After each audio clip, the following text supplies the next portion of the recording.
I reached my first 100K back in 2019. For this video, I crunched the data of 14 years. I looked at 168 payroll slips. I screened all my photo albums and I extracted the 4 most important factors contributing to this 100K.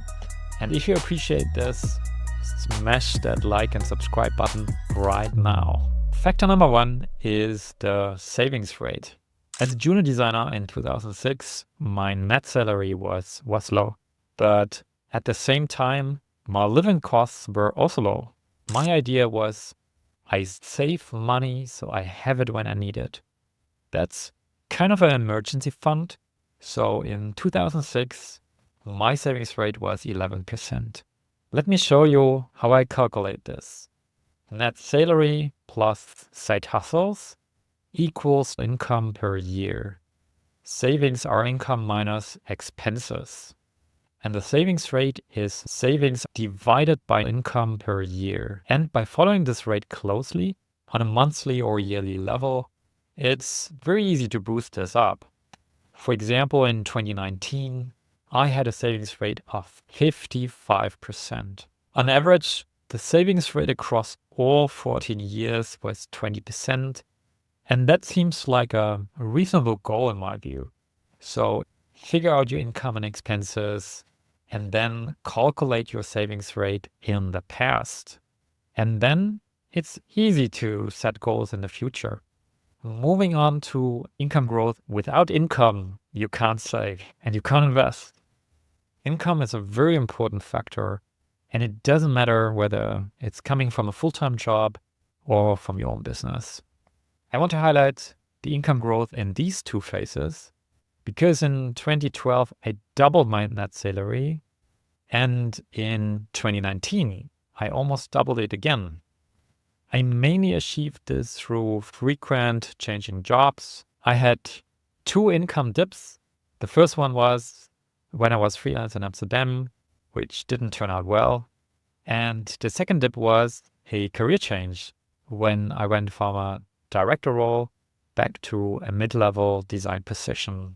In the end, those dips were only temporary, and I found a way forward. What could it mean for you? Well, take performance reviews and salary raises really serious. If you don't grow in your current position, maybe it's time to look on. Moving on to a simple lifestyle. Here, I'm comparing the first 6 years in the Netherlands when living costs were cheap and low against the 8 years in Germany where living costs more than doubled. And here it gets interesting. In the Netherlands, I arrived with 2 suitcases and I stayed in a furnished apartment for 6 years. I lived in a shared room for 400 euro. And in Germany, I lived alone and paid more than double. I bought interior, paid moving companies, I bought new laptops, I traveled more, went to design conferences, bought new software, had higher costs for internet, and so on and so on. So this stuff really adds up. So if you compare that to the Netherlands in the early 2000s, I lived way more cheaper and I still had a lot of fun. House parties, for example, with a lot of expats.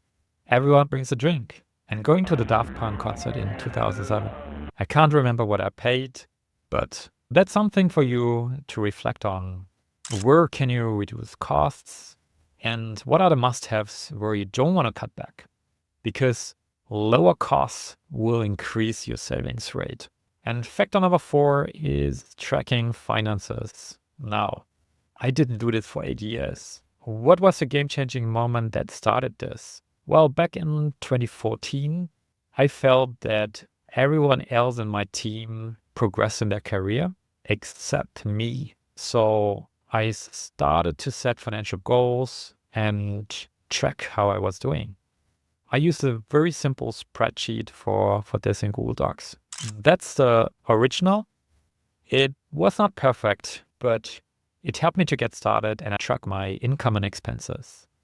It's the easiest way to get an overview and make decisions on what to improve or to reduce.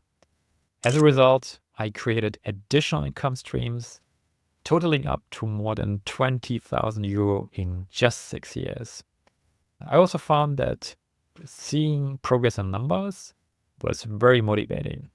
So I suggest you start with a tracker today, and I'm gonna link you one in the description box down below. How did the story continue from 2019 onwards?